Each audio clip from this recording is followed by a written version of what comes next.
ตัวนี้ก็เป็นไม้สั้นขั้นกลางเนาะเป็นอย่างเขาคนได้เซ็กดิ่งเพราะว่าตัวนี้จะเป็นทางหน้าเด้มันต้องตรงลงมาเสมอกันหมดเนาะแล้วไม้ขั้นกลางเขาจะเฮ็ดหัวแบบนี้เนาะหัวแบบนี้ซุบเข้ามุมเพราะว่าตัวนี้มันจะเป็นเหลี่ยมมุมเด้เป็นเหลี่ยมมุมเป็นไม้กบกัน2ตัวตัวนี้เป็นเหลี่ยมมุมฉะนั้นหัวตัวนี้มันต้องเป็นแบบนี้แล้วทางท้ายต้องเป็นแบบนี้เนาะเพื่อเข้าเหลี่ยมของตัวนี้เพื่อซุบเข้าเหลี่ยมเสาตัวนี้เลยนี่ตัวนี้ก็สำคัญไปเลยแบบนึงเนาะเพราะว่าทุกอย่างต้องเป๊ะและการยิงทั้งหน้าเขาก็ต้องได้ใส่น้ำเชียงหรือว่าจับระดับให้มันเป๊ะๆหมดทั้ง8ด้าน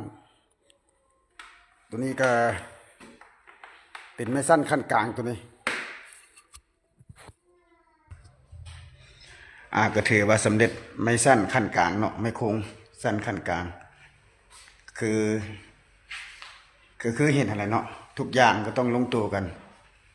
เพื่อความสัวความเป๊ะเนาะ